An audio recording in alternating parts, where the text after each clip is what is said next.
প্রায় এক যুগ ধরে উন্নয়নের ছোঁয়া না লাগায় রূপসা উপজেলার খুবই গুরুত্বপূর্ণ শহীদ বীরশ্রেষ্ঠ রুহুল আমিন সড়কটি এখন মরণ ফাঁদে পরিণত হয়েছে। পূর্ব রূপসা বাস স্ট্যান্ড থেকে খানজাহান আলী সেতু পর্যন্ত খানাখন্দে পরিণত হয়েছে। এই সড়ক ব্যবহারকারী সাধারণ মানুষের কাছ থেকে শুনুন তাদের দুর্ভোগের কথা। আমাদের এই যে বীরশ্রেষ্ঠ রুহুল আমিন সড়ক, এই সড়কে প্রায় আমাদের এই সড়কের বাগমারা গ্রাম চর রূপসা আশপাশ দিয়ে জাবুসা দিয়ে প্রায় 50,000 লোকের বসবাস এই অঞ্চলে। আমার নিজেরও ব্যক্তিগতভাবে নিউ ফিশ মাছ কোম্পানির ওইখানে আমাদের একটি মার্কেট আছে, সেখানে আমার 2টা দোকান ছিল। এই রাস্তার এই দুর্ভোগের কারণে আমি দোকান দুইটি ওইখান থেকে সরিয়ে এনে এই যে সাতবাঙ্গা বরফকল, এখানে আমি দোকান দুটো ট্রান্সফার করেছি। শুধুমাত্র এই রাস্তা দিয়ে আমি যাইতে পারি না তাই। আর আপনার প্রায় 30-35টা বরফ মিল দিয়ে মাছ কোম্পানি দিয়ে 30 থেকে 35টা শিল্প কলকারখানা এখানে আছে। তারপর আপনার প্রায় 200-250 চিংড়ি ডিপো আছে। আর এই আপনার সাধারণ যে ভ্যানওয়ালা উনি যে বললো, আসলে আমি আমার যে ভাড়া বাড়ি, আমাদের প্রায় 4টা ভাড়া বাড়ি আছে, এখানে ম্যাক্সিমাম ভ্যানওয়ালা। তো ভ্যানওয়ালাদের যে কত কষ্টের দিন যাচ্ছে এই রাস্তার জন্য সেটাও আমরা জানি, কারণ এখানে যে তারা যাত্রী না টানতে পারে, তো তাদের স্বাভাবিকভাবে যাত্রী না টানলে তার ঘরের বাজার হবে না। আর আমরা একটা যাত্রীও টানতে পারতেছি না। আমাকে দিন যাচ্ছে খুব কষ্টে বর্তমানে এই রোডের কারণে খুব কষ্টে যাচ্ছে। লোক এনতে না নিতে পারলে লোক তো দিক দিয়ে ডুয়ে যাচ্ছে। সর্বোপরি একটাই কথা, এই যে আপনার আগে একটা সময় ছিল বড় বড় ডাম্পার ট্রাক চলতো, সে পর্ব শেষ হয়ে গেছে। এখন আপনার এই যে আর এন্টারপ্রাইজ যে সারের যে প্রজেক্ট, এইখানে এই যে ট্রাকগুলো স্বাভাবিকভাবে 10 টন বা 8 টন যদি এদের ধারণ ক্ষমতা থাকে, এরা 30 টন 40 টন 50 টন এরা নেয়। তো এই যে রাস্তার অবস্থা, প্রাথমিকভাবে এখানে বড় বড় গর্ত। গতকালকের একটা দুর্ঘটনার কথা বলি। আমার একটা গ্যাসের ভ্যান আছে, আপনি জানেন। আমার এই গ্যাসের ভ্যানটা গতকালকে আপনার বীরশ্রেষ্ঠ রুহুল আমিন সড়কের কাছে প্রায় 12-14টা সিলিন্ডার লোড ছিল, সাথে হচ্ছে একটা ছেলে পিছনে বসা ছিল। ভ্যানটা বুঝতে পারে না যখন অত বড় গর্ত হয়েছে, সাইড থেকে যেতে ভ্যানের একটা চাকা স্লিপ করছে, টোটাল ভ্যান উল্টে খাইছে। আর একটা ছেলে সিলিন্ডারের তলায় কপাল ভালো যে পানি থেকে সাঁতরে বের হয়ে গেছে, এত বড় গর্ত হয়েছে, না হলে ও তো এখানে মার্ডার হয়ে যায়। মূল বিষয় হচ্ছে এখানে যে এই সারের প্রজেক্ট বন্ধ হয়ে যাক বা এটা একটা প্রতিষ্ঠান এটা চালু থাক, কিন্তু এই যে রাস্তা, এই রাস্তাটা মেরামত করে বা এই রাস্তার যে ধারণ ক্ষমতা, এই যে ট্রাকগুলো ধারণ ক্ষমতা চলতে পারবে এমন আরসিসি যে রাস্তা, আরসিসি ঢালাই করে রাস্তা হোক, এই এলাকার মানুষের দুর্দশা লাঘব হোক। আর আমরা আসলে দীর্ঘদিন ধরে এই সমস্যার কারণে জর্জরিত। আমাদের পূর্বে যারা ছিল আমাদের জনপ্রতিনিধি, তারাও আসলে তাদের কাছেও আমি এমনও আছে যে আমাদের পূর্বে যে জনপ্রতিনিধি ছিল, আমি ঢাকাও গিয়েছি, তো ওইখান থেকে ওনার ব্যক্তিগত কার্যালয়েও গেছিলাম। সেখানে শুধুমাত্র রাস্তার জন্য আমি তার সাথে 10 মিনিট কথা বলেছি।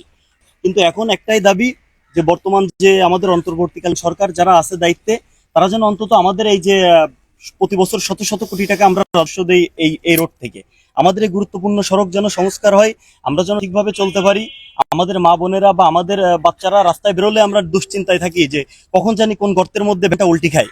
এইখান থেকে 1 সপ্তাহ আগের কাহিনী, আমাদের বাড়ির একটা ভাড়াটিয়া, উনি কিছুক্ষণ আগে বের হয়ে গেছে, পরে কি ওনার স্বামী ভ্যান চালায়, উনি আসছে, ওনার এই পর্যন্ত আগামাথা ভিজা, মহিলা পায়ে ব্যথা পাইছে, উনি একটু পা হালকা ঘোরাতে ঘোরাতে আসছে, আর 3 পিস বোরকা টোরকা সব ভিজে গেছে।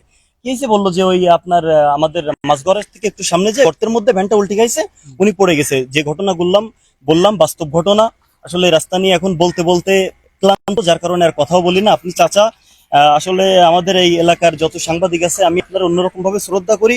আমি আশা করি যে আপনার এই প্রতিবেদনের মাধ্যমে বা প্রশাসনিক দপ্তরে আপনার আলাপচারিতার মাধ্যমে রাস্তার এক সমাধান হবে ইনশাল্লাহ। তো আপনি ইনশাল্লাহ চেষ্টা করবেন যে আপনার সর্বোচ্চ দিয়ে যে রাস্তাটা যেন কাজ হয়, আমরা যেন আমাদের এই সুবিধাটা পাই। এই রাস্তাটা এখন একেবারে বসবাস করার অনুপযোগী। এখানে এক প্রকার মৃত্যুফাঁদ, সাউন্ড যেটা বলে গেছে, মৃত্যুফাঁদের ভিতরে আমরা নিমজ্জিত। যে কোনো মুহূর্তে যে কোনো বড় ধরনের দুর্ঘটনা ঘটতে পারে। আমাদের জীবনের নিরাপত্তার স্বার্থে এই তত্ত্বাবধায়ক সরকারের যারা উপদেষ্টা আছে তাদের দৃষ্টি আকর্ষণ করতে যাই যে তারা যেন অতি জলদি এই রাস্তাটা মেরামত করার পদক্ষেপ নেয়। সমস্যা, পানি হয়, যাওয়া আসার সমস্যা হয়, এই গাড়ি ঘোড়া যায়, গাড়িও বেঁধে যায়, তখন আটকে যায়, লোকজন আসা যাওয়া সমস্যা হয়, বিশাল সমস্যা দাঁড়ায় যায়। এদিক থেকে তো কোনো রোগীও এদিকে যাওয়ার কোনো সুযোগ নাই। যখন গাড়ি আটকে যায় তখন তো আরো বিপদ। গাড়ি আসে, কিসের গাড়িগুলি আটকে যায়? গাড়ি আসে যায় আপনার সারের গাড়ি, বালির গাড়ি, বিভিন্ন ধরনের মাছের গাড়ি।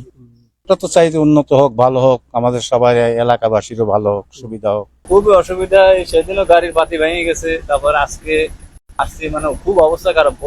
প্রতিদিনই ভোগান্তি আমাদের জন্য। আসলে এই থেকে একদম রূপসা ঘাট পর্যন্ত খুবই খারাপ অবস্থা। এই রূপসা পর্যন্ত আর ওই ওদিকে পর্যন্ত খুব খারাপ অবস্থা, মানে চলাচলের কোনো সিস্টেমই নেই। ভ্যান গাড়ি মাঝে মাঝে পরে অ্যাক্সিডেন্ট হয়, মানুষজন সহ। বড় গাড়ি মোটামুটি যেমন, ছোট গাড়ির জন্য খুব খারাপ অবস্থা।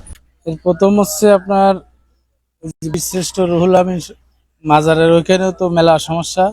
ওখান থেকে একটু বাদে বাদে বাদে বাদে খানাখন্দ, গাড়ি যেতে পারে না, গাড়ি তো গেলেই উল্টে যায়, বড় বড় লোড গাড়ি উল্টে যায়, ভ্যানও চলতে পারে না, মানুষও চলতে পারে না, এখন পায়ে হেঁটে যাওয়াই অসম্ভব।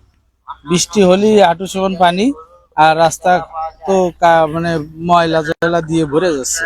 তারপরে আব্দুর রবের মোড়, এই হাড় কোম্পানি, চিকমার সামনে, মানে আগামাতা এক প্রকার বলতে গেলে রূপসা হইতে ব্রিজ পর্যন্ত পুরো রাস্তাটাই নষ্ট। মানে আংশিক ভালো আছে আর বেশিরভাগ হ্যাঁ, খারাপ। আংশিক অল্প একটু অল্প অল্প ভালো আছে, আর বেশিরভাগই খারাপ। কারণ খানাখন্দ একদম চলার অনুপযোগী। এই প্রায় 7-8 বছর ধরে এই রাস্তা কোনো কাজ করা হয় না। এর শিল্প এলাকা, কিন্তু রাস্তা হচ্ছে একদম সেই প্রত্যন্ত গ্রাম অঞ্চলের চেয়েও খারাপ, যাতে আমাদের চলাফেরার জন্য খুব কষ্ট হয়। এই স্যান্ডেল খুলে ভাড়াতে, আমরা শহরতলিতে থাকি কিন্তু স্যান্ডেল খুলে রাস্তা বরাবর রাস্তায় চলতে হয়। এইগুলো আমাদের দেখার মনে হয় কেউ নাই। এগুলো আসলে অনেক দ্রুত এটা সংস্কারের দরকার।